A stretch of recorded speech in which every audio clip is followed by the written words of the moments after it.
Hello, and thank you for joining me here on Sew Stitch Hex. I'm Miss Izzy, and today we're going to learn about pendulums. Now, what are pendulums? Pendulums are a type of divinatory tool. Mine is, I keep it in a little purple baggie.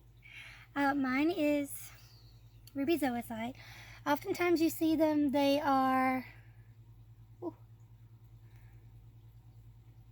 and this is ruby zoisite. It was bleached. It was hanging in a window in light of the sun.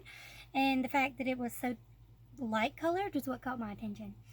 And it has a little crystal for this, just a clear crystal quartz. But it's usually a pointed crystal of sorts so that it can point. Oftentimes you will take these and you ask it a question. It does not have to be this type of tool. It could be something as silly as this. There's an anime called Visions of Escaflowne, and this is her pendulum that she wears as a necklace in the show. I would use this for like pop culture witchcraft if I was really feeling it, if I didn't have a tool I'd normally use. But I love this one, even if she had a tiny accident, but I fixed her, she's fine. So you would take this tool, you would make it yours, whether it be however you usually do it. I just kind of ask mine like, hey, help me be true to myself, help me in my craft, and for this purpose I would say help me be true to my heart. And this pendulum, I would take it and ask it a question. And if I didn't have the pendulum, I would take some other similar tool. Like if you really wanted to, you could take a talisman, which is something that brings things like roughly things to you, like luck, other magical things to you. I could use like this and ask it to help guide my heart and my decision and show me what's true. I could also take a ring and put it on a necklace and use that as my pendulum if I really wanted to. You can also make your own. You don't have to use one like this that I bought from the store. But, so you have your tool, you've given it its purpose. You've asked it to help you. For me, I asked it to be true to my heart. I like to be super extra. And I draw a little compass with dove's blood ink, which dove's blood ink is, from what I've seen, it's a type of cinnabar. It's not, of course, it's not real dove's blood. That's not what they use. Supposedly they used it in medieval Greece. However, no, this is just like something similar to dragon's blood incense, kind of resiny stuff, mixed up. And that's basically it. It's just plant. It's not actually blood. No doves were harmed in the making of this ink. I personally like to use my pink feather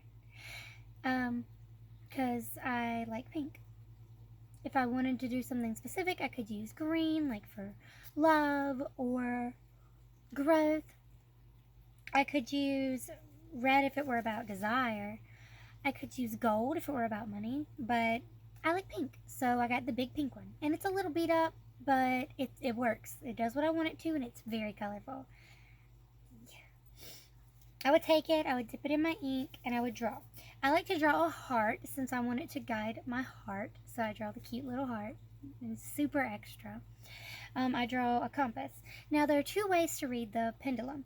When you're holding it, very still. Once you ask it a question, it'll move on its own.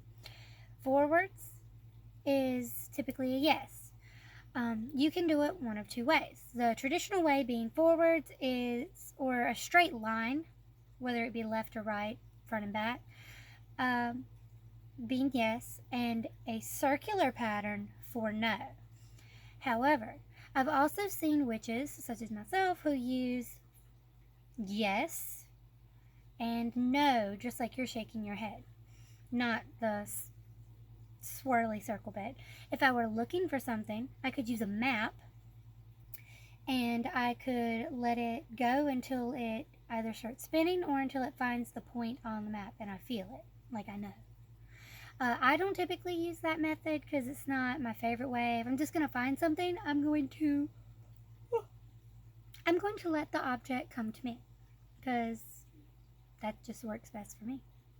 But so that's a pendulum. The basic use being you have your design, and I would normally draw it on really fancy parchment paper because all out. I drew it on notebook paper because my parchment paper, most of it got like destroyed because of the fire. But it all got wet. Most of my apartment was just very wet. So a lot of my stuff is blessed by fire and by water. Hey, all I need now is a tornado and an earthquake. And since we're in South Carolina, typically get an earthquake. So, that's cool. I guess I got it all. Very blessed. You would take your paper, if you've drawn it out. You don't have to. You can also get, I'm just using one of my tarot cloths that I got with the last unicorn deck from Kickstarter, because it's so super cute and so colorful. But you could use something like an actual pendulum reading cloth. They sell them all over Etsy. You can use it. They have them for tarot too. They typically have a circular pattern and either a compass shape or broken up into multiple like pi fractions. And they'll have things like the zodiacs, in case that's what you're looking at. Some of them have like numbers and the keyboard, kind of like in a spirit board. Other times they will have simple answers, and you can always get them with anything you want. You can make your own. You can paint it, you can draw on it with a Sharpie. Just get some white fabric and write on it. Or if you're really cheap, use paper. And then you could store it in a notebook, or you can throw it away, or you can burn it after your intentions are done, after you've gotten the answers you want, and burn it to seal your reading. That's one option. I've done that before. That's not my favorite method. I typically like to keep them like a little memento.